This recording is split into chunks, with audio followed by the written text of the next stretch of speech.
Thank you for reminding me. Um, the the antibody has two heavy chains and two light chains. This is the constant region. Really, I mean, I don't want it to um, go into details, with this antibody. There are some features. There's a complement binding site that I talked about earlier. It's in the near the Hens regions of the constant chains. This right here is called the variable region. Here's a variable region. It's an area that has changed a lot. How one immunoglobulin might different each other because this this heavy and light chains form a pocket, so that it can actually form 100 millions of different pockets for different antigen to bind to. Other than that, I don't think you need to know two heavy chains or two light chains, but I do want you to know these. Okay, there are five different classes of immunoglobulin. IgG, IgA, IgM, IgD, and IgA. The first immunoglobulin that is made is IgM. Okay, this is the first one that is made. And IgD, you only see this is only the B cell receptor. So earlier when I talked about B cell, how it might have different B cell receptor on this, like this. Okay, so that is an immunoglobulin. What class? That's now is known as IgD. Okay, that's an immunoglobulin. Um, IgA is found in the mucosal membrane. So, for example, um, you know,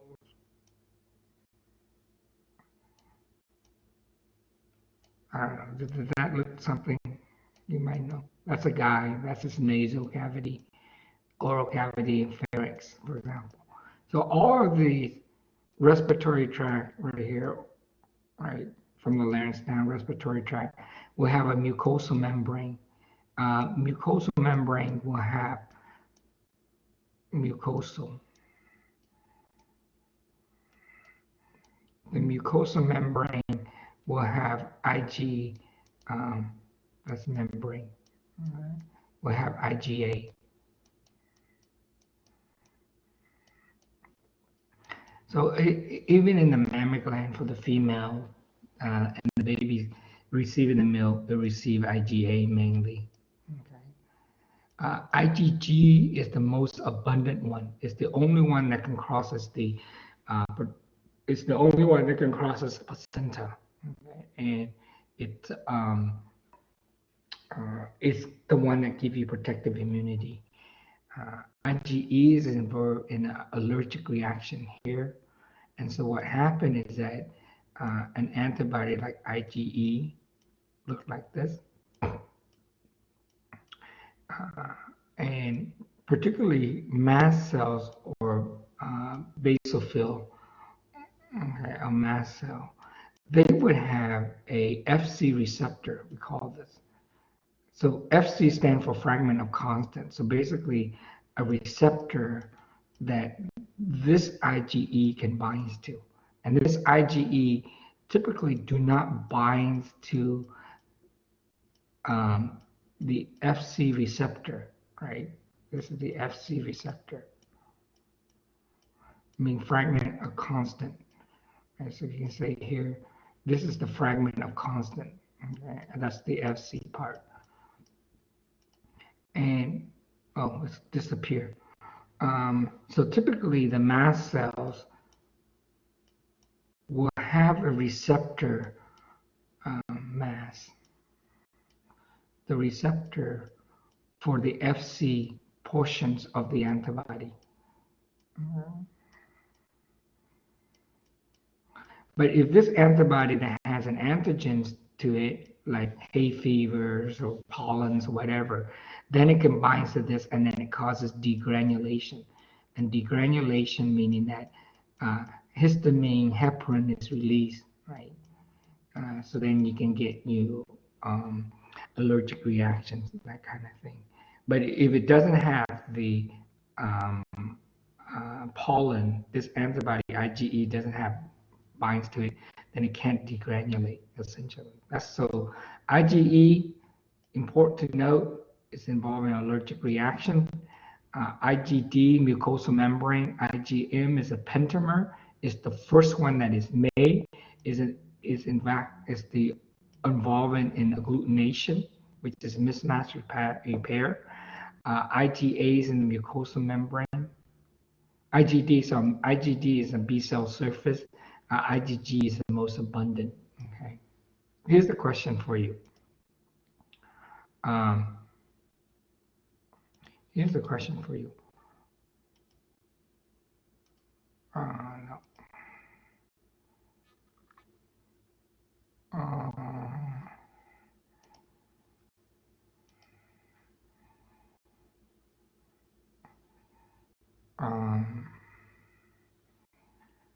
So let's say that this guy, I don't know what's he doing. I have antibody. Okay. You take his blood, he has an antibody, and this antibody is specific.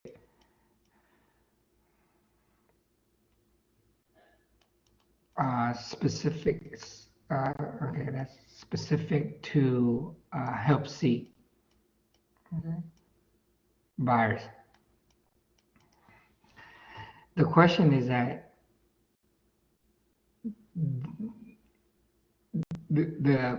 how do you know if this person have recently acquired the Hep C or the Hep C has been in his body for many years?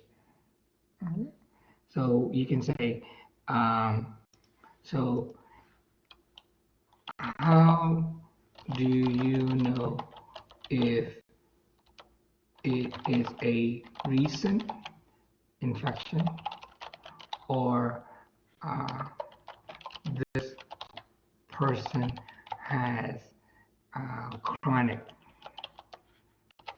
infection? By chronic infection, meaning that he has it sometime in the past, right? Maybe when he was 6 years old, he received some blood, and in that blood, they're contaminated with hepatitis virus C virus, and the hepatitis is actually usually proliferate in the liver, for example. So how do you know?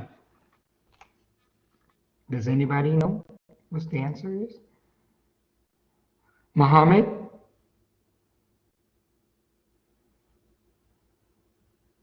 Mohammed? Are you guys there? Rena?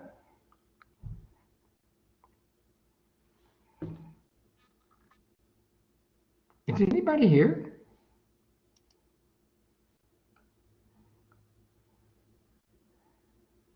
It's not recording. Is there a different type 1A, 1B? What do you mean 1A, 1B? What is the question?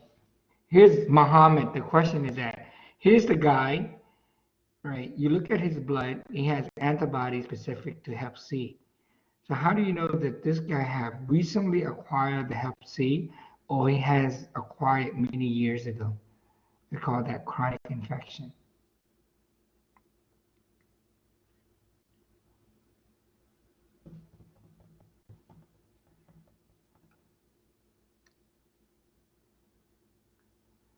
No, not on the numbers of antibody, not on the titer in the case of the number of antibody. Fang, do you know the answer is? I'm not sure what you mean by, is there a different type of 1A and 1B? Oh, you mean immunoglobulin IgG type 1A and type 1B. Yeah, there is a, yes, there is a subtype isotype. Okay, we call it idiotype. Yes. No, not genotype per se, but there's an idiotype.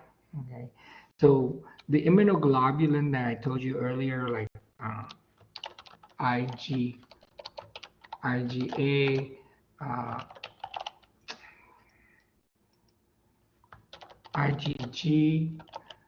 IgM, IgE, okay, or to some extent IgD as well. Okay. This is known as isotype.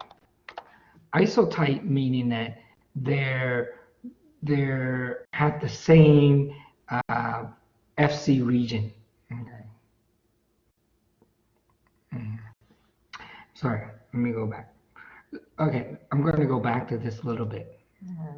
To this. The question, let's go on with this question right here. How do you know if this person has a recent infection or this person has a chronic infection?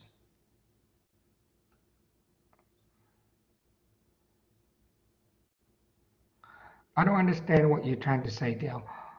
Or the specificity of the strain now from the chronic, from the early year. Based on the symptom, no. The answer really is basically IgM or IgG. Okay. So the key here is IgM is the first immunoglobulin is made and they go away. Right. So this is the first one that is made, first antibody that is made, and they go away. IgG will last a long time. Okay. So yes, this person has an antibody.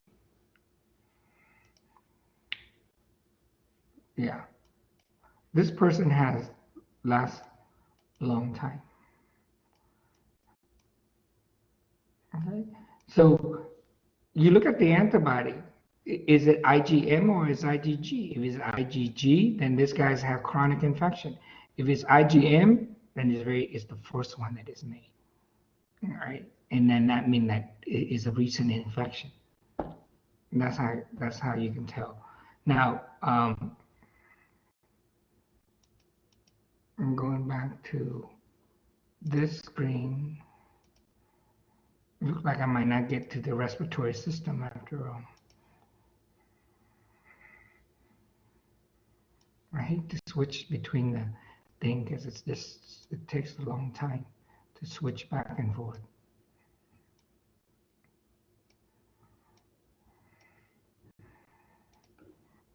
Okay. Say that again, please. So immunoglobulin, like IgM, going back to here, see? IgM is the first antibodies made. And then we call it isotype switching. And then to this one, it's called IgG. Okay.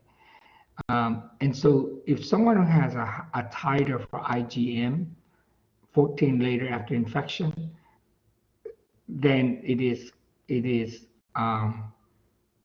recent infection. But if you see an IgG in the body, that means it has an infection previously, before, right? So that's chronic. So look for IgM and IgG. The presence of IgM antibodies in the blood, that means it's recent infection. Presence of IgG is the chronic infection that they have in the past. So there's a question regarding what do you mean by 1A and 1B? Okay, so different antibody like the IgG and IgM is different from this. They're called constant region. In fact, they make in different regions of the chromosome. In the case of the heavy chain, it is particular regions of chromosome called the mu region. For IgM, the regions of the chromosome we consider the alpha region, we call IgA, and the regions of the chromosome called the gamma, for example. Gamma will make IgG, and epsilon for E, and delta for D, for example. So different regions of the chromosome make different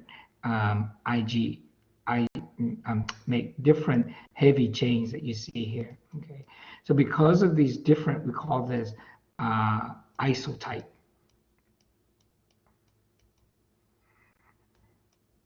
They're different isotype.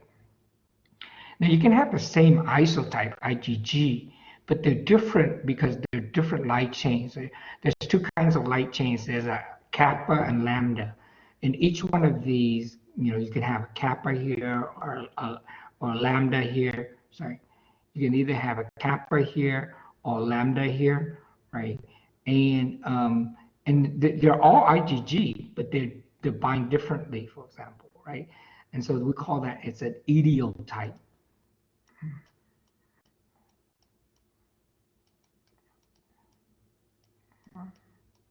Idiotype.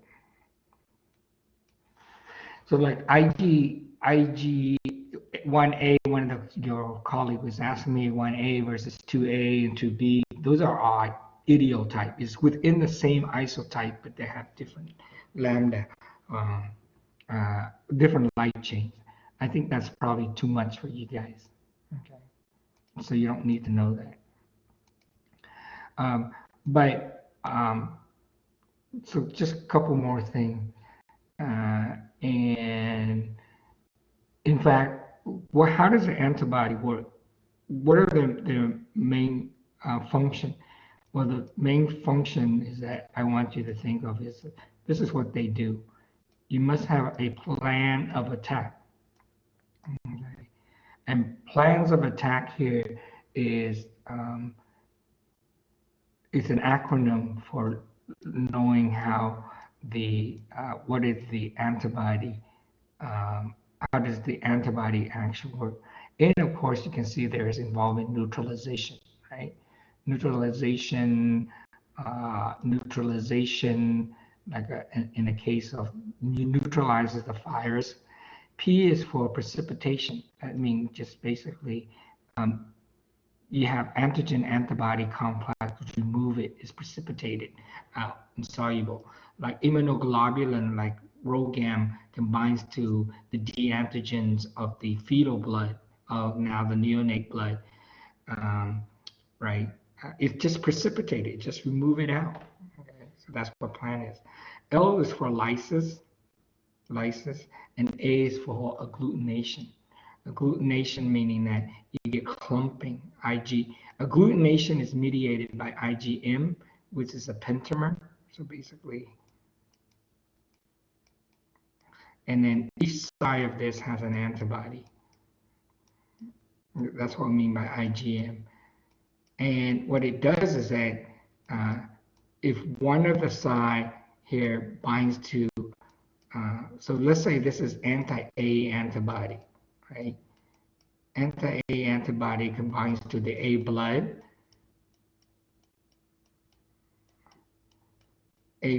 here, and then another antibody that binds to that, and then pretty soon, if you have A blood, anti-A antibody, you're going to get agglutination, clumping, if you will.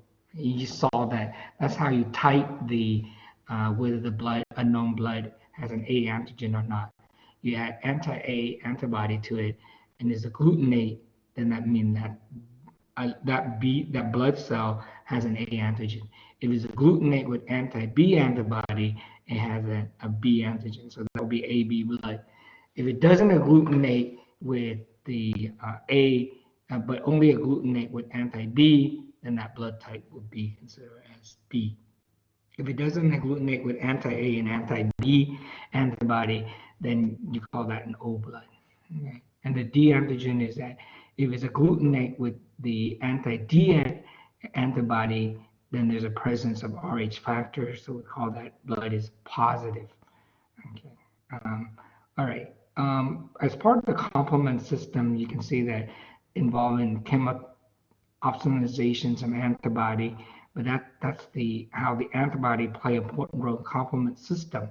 But I think you should think in this context that the antibody mediates its effect through how the antibody work is, think of it in terms of plan.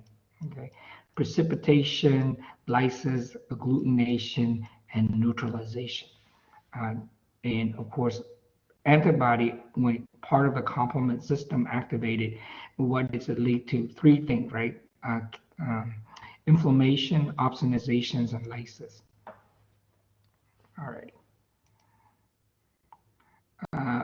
B cell immunity, we already talked about that. T cell immunity. And T cell, there are 4 different kinds: helper T cell, Now you should know that helper T cell are CD4 positive. Um, CD4 positive, and cytotoxic is CD8 positive. So interestingly, what happened is that um, the virus called HIV virus, hemimmunodeficiency virus, it likes to bind to this helper T cell. Okay. And if you do the calculation, I'll tell you that um, your white blood cell, you have somewhere between 5,000 and 10,000 white blood cell. Okay. Now, if you have 25% of the white blood cells are lymphocyte, that means you get 2,500 of them are lymphocyte. But about three-quarter of them, or 80% of the 80% of the lymphocyte. So these are 2,500 is lymphocyte, yeah, lymphocyte.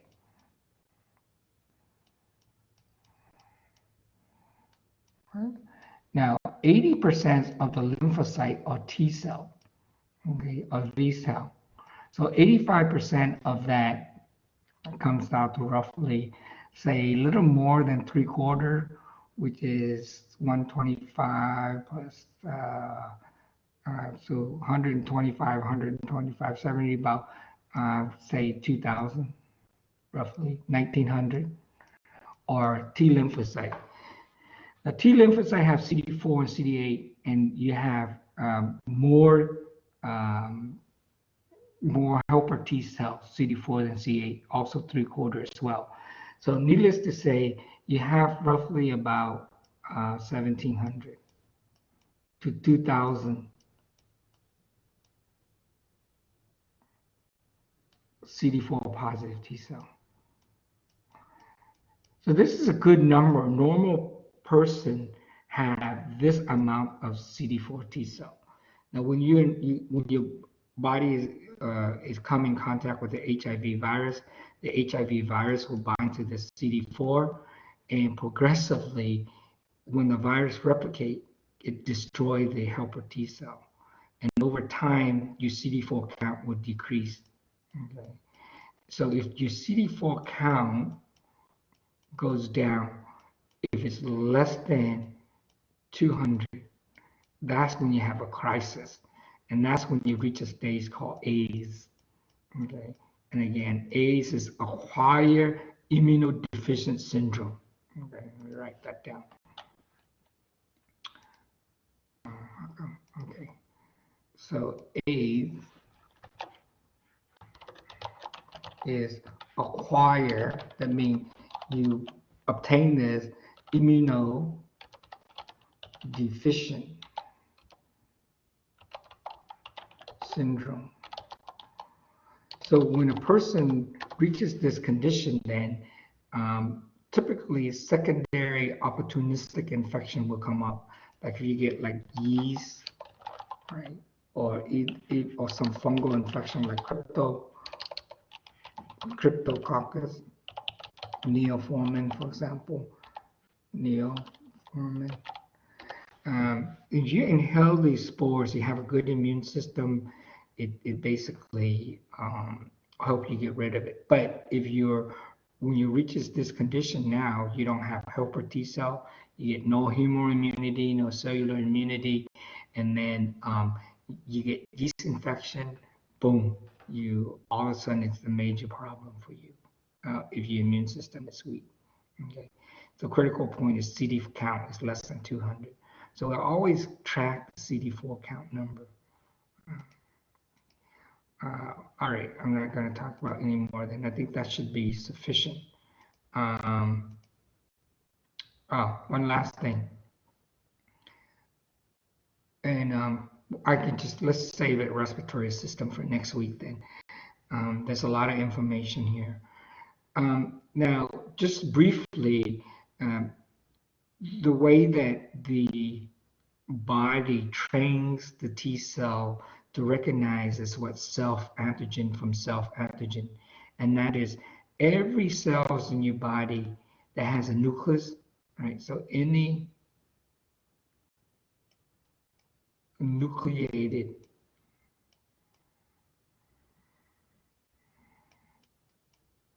cell, right? So there's any nucleated cells will have on the surface called the MSC class 1. Okay, and MSC stand for, this is very important protein. It's called major histo, right? Compatibility complex. Oh, sorry, that should be complex.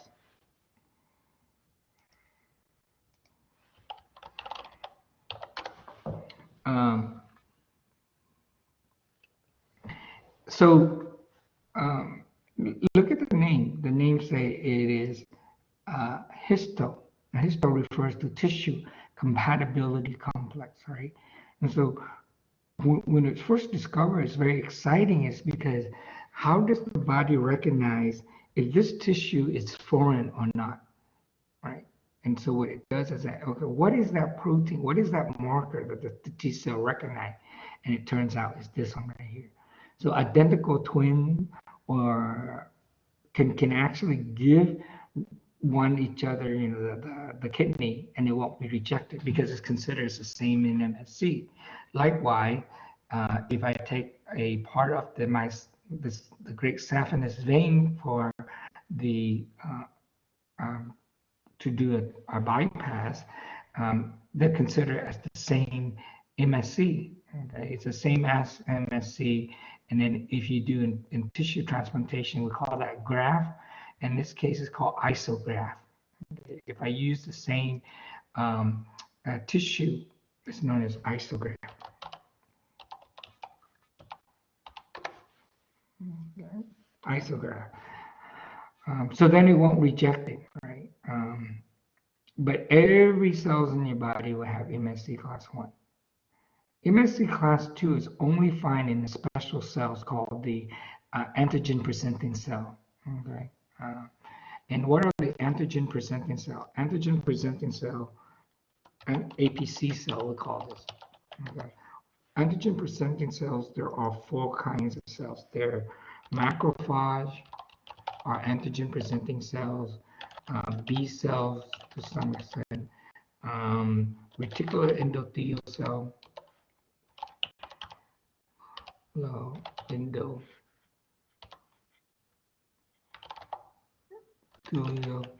endothelial cells. There are some things like dendritic cells also have as well. Dendritic cells often finds in the skin. They're the first one that ingests the pathogen, and that's how they activate the immune system. How do I move this?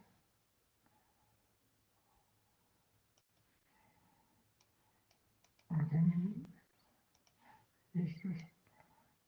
Okay, there. Okay. Now the question is that does the antigen presenting cell have MSC class 1?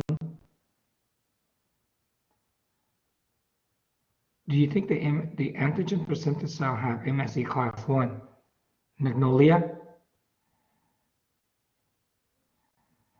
Magnolia? Everyone's kind of ignoring me today. No, actually that's a wrong answer. The antigen presenting cell has MSC class. Yes, they do. They have both MSC class 1 and MSC class 2.